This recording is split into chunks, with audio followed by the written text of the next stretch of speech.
Gérard Seut, un policier belge, reçoit l'ordre de faire disparaître les preuves. Le corps de Lumumba est découpé en morceaux, puis brûlé à l'acide sulfurique. Nous l'avons découpé en morceaux, puis nous les avons trempés dans l'acide. Nous en avions 2 grosses bouteilles, mais nous n'en avions pas assez.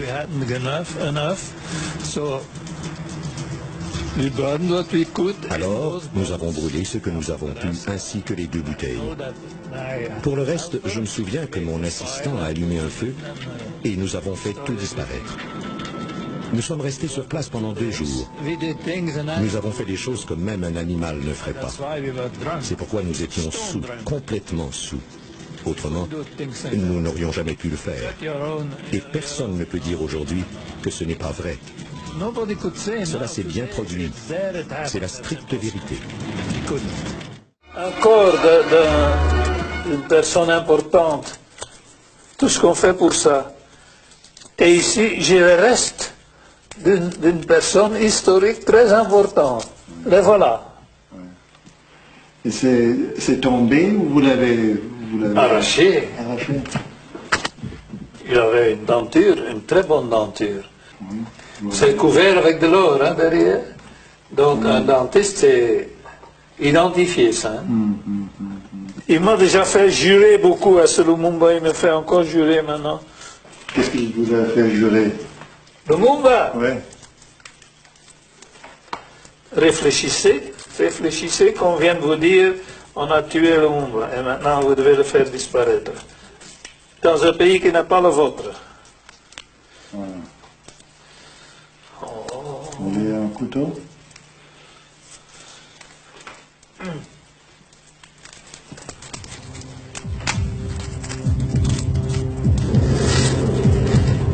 Allez Patrice, voilà ce qui reste de toi.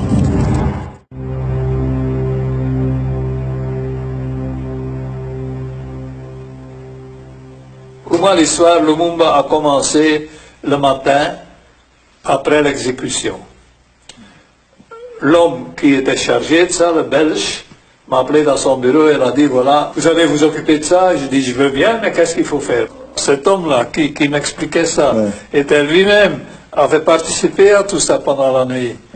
Avait proposé à Lumumba de faire ses prières avant de mourir. Et Lumumba avait refusé. Donc cet homme était complètement... Et nous sommes retournés à la même place. Et ça se voyait, le massacre qui a eu lieu? C'est évident que ça se voyait. Il y avait même une main qui sortait de la terre. Un des morts. Eh ben, on a coupé les corps en morceaux. Enfin, ils ont été enterrés 2 fois. Hein? Mais alors, on les a coupés en morceaux, on les a brûlés. On avait aussi une énorme quantité de l'acide qu'on met dans les batteries, des voitures. Et dans ça, on a donc la plus grande partie des corps a été dessous. Oui. Et alors le reste, on a brûlé. Hein. Mais il fallait faire ça sans que les Noirs le voient. En pleine forêt. C'est aussi un problème ça.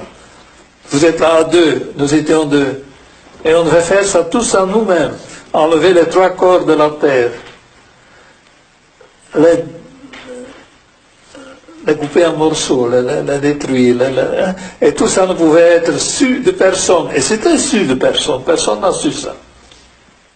Puis le lendemain, dès que je suis arrivé à l'aérodrome, on m'a dit hey, il est mort. Ça. Et comment ça vous a pris? Et comment? Qu'est-ce que vous a, comment vous avez... Oh, je me dis bon débarras, ça. Qu'est-ce que vous voulez que je dise d'autre? Était-ce pour vous la solution de votre problème? Yes. Oui. Vous étiez content? Content ne me paraît pas le terme approprié. Je faisais mon boulot, un problème était résolu, il fallait que je passe au suivant. Et il y en a même qui croient qu'il va revenir, hein. Alors il doit venir avec 2 dents de moins devant.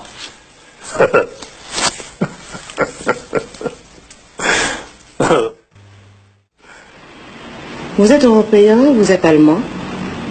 Je crois que cette image, je ne suis pas juive, je suis noire, ça rappelle l'Holocauste. On a brûlé des corps, on a pris leur graisse pour faire des engrais, on a pris les dents en or pour faire un trésor de guerre. Et vous appelez ça crime contre l'humanité. C'est tout. Patrice Emery Lumumba n'appartient plus à sa famille. Ce n'est plus le père, ce n'est plus le frère, ce n'est plus l'époux. C'est mon père, oui, mais il appartient plus au Congo, il appartient plus à l'Afrique, il appartient plus aux autres qu'à sa propre famille.